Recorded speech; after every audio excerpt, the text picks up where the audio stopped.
എല്ലാവർക്കും നമസ്കാരം കേട്ടോ. ഇന്നൊരു വൈകിട്ടത്തെ ഒരു വീഡിയോ ആണ് കേട്ടോ.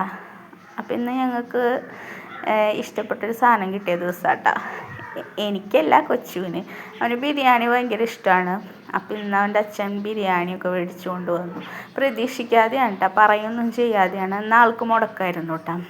അപ്പോൾ ഒരു 5 മണി സമയത്ത് പുറത്തേക്ക് പോകേണ്ട ആവശ്യം ഉണ്ടായിരുന്നു. പോയി വന്നപ്പം ഈ കവറും കൊണ്ടാണ് വന്നത്.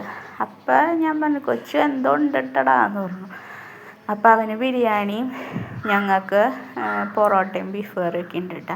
എനിക്കിങ്ങനെ പുറത്തുനിന്ന് വാങ്ങുന്ന ഭക്ഷണത്തിൽ ഏറ്റവും ഇഷ്ടം അൽഫാമാണ് കേട്ടോ. അവന് അൽഫാം അത്ര ഇഷ്ടമല്ല, ബിരിയാണിയാണ് ഇഷ്ടം. അപ്പം ഇതിലേതെങ്കിലുമൊക്കെ ഒന്ന് തന്നെ കേട്ടോ മേടിക്കാറുള്ളൂ. പിന്നെ വല്ലപ്പോഴും KFC ഒക്കെ, അതങ്ങനെയൊന്നുമില്ല, കുറേ നാളൊക്കെ കൂടുമ്പം. അത് ഞാനും കൊച്ചും മാത്രമേ കഴിക്കുള്ളൂ കേട്ടോ. അങ്ങനെ അപ്പം അത് കാരണം കൊണ്ട് അധികം അത് മേടിക്കാറില്ല. അപ്പോൾ ഇന്ന് പൊതിഞ്ഞൊരു പ്രത്യേകതയിലുള്ള ബിരിയാണി കേട്ടോ. സാധാരണ നമുക്ക് പെട്ടിയിലൊക്കെ അല്ലേ, ഇന്ന് പൊതിയിലൊക്കെയാണ്. പക്ഷെ വാഴയിലയിലല്ല, എന്നാൽ കുറച്ചുകൂടെ ടേസ്റ്റ് ഉണ്ടായിരുന്നു. അപ്പോൾ ഒരു ബിരിയാണിയിൽ നിന്ന് എടുത്തിട്ടാണ് കേട്ടോ കൊച്ചുവിന് കൊടുക്കണത്. ഒരെണ്ണം മുഴുവൻ കഴിക്കില്ല, ബാക്കി ഞാനാണ് കഴിക്കുക.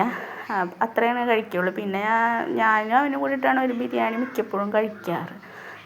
അപ്പം ഇത് ഒരു 5 മണി സമയമൊക്കെ ആയിട്ടുള്ളൂ കേട്ടോ. വിളക്ക് വയ്ക്കുന്ന സമയം ആവണുള്ളൂ. അപ്പം ഞാനവന് കൊടുക്കാനായിട്ട് പോകാൻ കേട്ടോ. അപ്പോൾ ഇതോടുകൂടി ഞങ്ങളുടെ ഭക്ഷണം കഴിയും കേട്ടോ. അന്നത്തെ ഈ നേരത്ത് കഴിക്കുന്നതാണ് എനിക്കിഷ്ടം. നല്ല 6:30-7 മണിയുടെ ഉള്ളിൽ ഭക്ഷണം കഴിക്കലൊക്കെ ഞങ്ങൾ കഴിയാറുണ്ട് കേട്ടോ. അപ്പം ഞാനവന് ഭക്ഷണം കൊടുക്കുമ്പോൾ അവനൊരു തമാശ പോലെ തോന്നുക. വീഡിയോ ഓൺ ചെയ്ത് വെച്ചിരിക്കുകയല്ലേ, അപ്പോൾ അവനിങ്ങനെ നാണക്കേട് തോന്നുക. കഴിക്കുന്നത് കാണുകയല്ലേ. ഞാൻ പറഞ്ഞു, ശരിക്കും അങ്ങനെ ആസ്വദിച്ച് കഴിക്കാൻ പറ്റില്ലല്ലോ, അവനെ വീഡിയോ ഒക്കെ ഓഫ് ചെയ്തിട്ട് നമുക്ക് ആസ്വദിച്ച് കഴിക്കാമെന്ന്. അതുപോലെ തന്നെ അവനെ ഇപ്പം ഞാനൊരു ഭക്ഷണം കൊണ്ടുവന്നാൽ അവനാണ് ആദ്യം കൊടുക്കുക, അത് അവനറിയാം. അപ്പം ഞാൻ കഴിച്ചിട്ടില്ലല്ലോ, അപ്പോൾ അവന് ഒരു വായ കഴിച്ച് നോക്കുന്നത് എപ്പോഴും എന്നോട് പറഞ്ഞുകൊണ്ടിരിക്കുകയായിരുന്നു കേട്ടോ. അവനങ്ങനെയാണ്.